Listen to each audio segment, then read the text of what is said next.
Hello friend, अस्सलाम वालेकुम and welcome to interesting TV.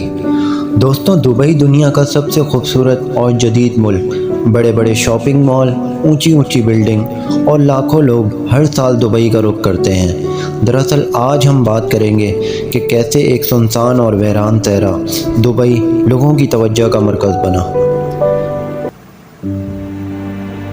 दोस्तों, ये साल था 1833 का, जब एक छोटा सा कबीला बनी यास के लोग यहाँ आके रहना शुरू हो गए। तब ये जगह एक वीरान सहरा हुआ करती थी और ये इलाका अबू धाबी के कंट्रोल में हुआ करता था। दोस्तों, दुबई उस वक्त एक मशहूरों का गांव कहलाता था। दोस्तों, कुछ बड़े बड़े ताजर दूसरे मुल्कों से आकर दुबई में बसना शुरू हो गए, क्योंकि ताजरों को सबसे ज़्यादा फ़ायदा वो टैक्स था जो इस गांव यानी कि दुबई में बहुत कम था। लेकिन फिर भी दुबई में मछलियां पकड़ने के अलावा और इनकी ख़रीदो फ़रोख्त के अलावा कुछ ख़ास काम नहीं होता था। दोस्तों, 1912 में दुबई की हुक्मरानी शेख सईद बिन मखदूम के पास आ गई और इनको दुबई का बानी भी समझा जाता है। इस वक्त दुबई में मोती ढूंढने के काम बहुत तेज़ी से फैल रहा था। दुबई की मईशत बहुत तेज़ी से बढ़ रही थी, लेकिन फिर भी दुबई एक गांव ये कहलाता था। दोस्तों, ये 1958 की बात है, जब दुबई के हुक्मरानी राशिद बिन सईद अल मखदूम बन गए। दोस्तों, यही वो इंसान हैं जिन्होंने दुबई को एक छोटे से गांव से शहर में तब्दील करना शुरू कर दिया। दोस्तों, 1963 में दुबई ग्रीक यानी जहां बड़े बहरी जहाज़ आके रुकते हैं, इन्होंने इसको गहरा करवाना शुरू कर दिया। दोस्तों, शेख राशिद बिन मखदूम जानते थे कि ये जगह बहुत छोटी है, यहाँ बड़े और मॉडर्न बहरी जहाज़ आके नहीं रुक सकते। इन्होंने फिर पीछे मुड़कर नहीं देखा। दोस्तों, इन्होंने प्रोजेक्ट पर बहुत ज़्यादा पैसे लगा दिए, इतने पैसे कि ये दुबई की सालाना आमदनी से ज़्यादा पैसे थे, जिसके लिए इन्होंने बहुत ज़्यादा कर्जा भी ले लिया। दोस्तों, ये एक बहुत बड़ा रिस्क था, लेकिन फिर भी शेख रशीद जानते थे कि इस प्रोजेक्ट से दुबई की आमदनी पर बहुत ज़्यादा फ़र्क पड़ेगा। दोस्तों, प्रोजेक्ट कामयाब हो गया। फिर वो दिन दूर ना था जब पुर्तगाल और यूरोप के बड़े और मॉडर्न बहरी जहाज़ दुबई में आके रुकने लग गए। इससे गोल्ड की मार्केट भी फैलना शुरू हो गई।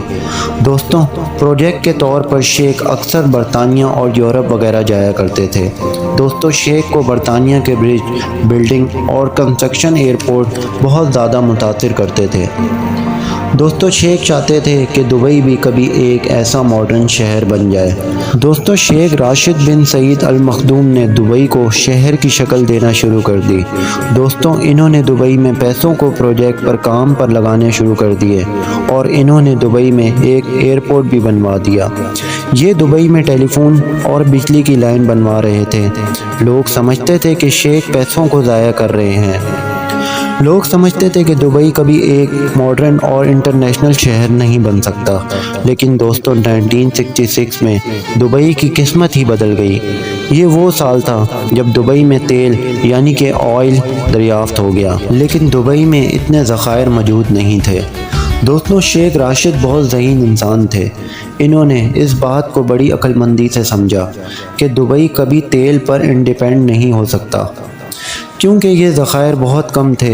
इन्होंने तेल के ज़खायर को इस्तेमाल करके दूसरे बड़े प्रोजेक्ट बनवाने के लिए दुनिया भर से काबिल इंजीनियर और आर्किटेक्ट को बुलवा कर दुबई में मज़ीद तामीराती काम करवाना शुरू कर दिया। जैसे कि एक ऊंची बिल्डिंग 1979 में वर्ल्ड ट्रेड सेंटर तामीर हुआ। दोस्तों, इन्हीं प्रोजेक्ट के दौरान 1981 में शेख राशिद की वफ़ात हो गई। दोस्तों, दुबई के आज जो अमीर हैं यानी कि शेख मोहम्मद बिन राशिद अल मखदूम, दरअसल दुबई को मॉडर्न शक्ल देने में इन्हीं का हाथ है, जो लोगों की आज तवज्जो का मरकज़ है। जैसे कि ऊंची ऊंची बिल्डिंग, खूबसूरत और बड़े शॉपिंग मॉल। दोस्तों, ऊंची ऊंची बिल्डिंग कच्ची मिट्टी के ऊपर बनवाई हुई हैं। कच्ची मिट्टी के ऊपर इतनी बड़ी बिल्डिंग कंस्ट्रक्ट करना बहुत महारत का काम है। जैसे कि बुर्ज खलीफा, दुनिया की ऊंची तरीन इमारत।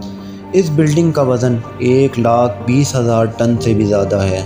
आज भी दुबई में ऑयल दुबई की इकॉनमी का 1% हिस्सा है। दोस्तों, फिर वो दिन दूर ना था जब शेख मोहम्मद ने दुबई को एक से बढ़कर एक बड़े प्रोजेक्ट से नवाजा, जैसा कि Intisar Tower, Burj Al Alam, Prince Tower, 23 Marina Tower, Elite Residence جیسے پروجیکٹ دوستوں ہر سال لاکھوں لوگ دبئی کا رخ کرتے ہیں، خواہ وہ نوکری ہو یا وزٹ۔ دوستوں آج ہر انسان دبئی جانا چاہتا ہے۔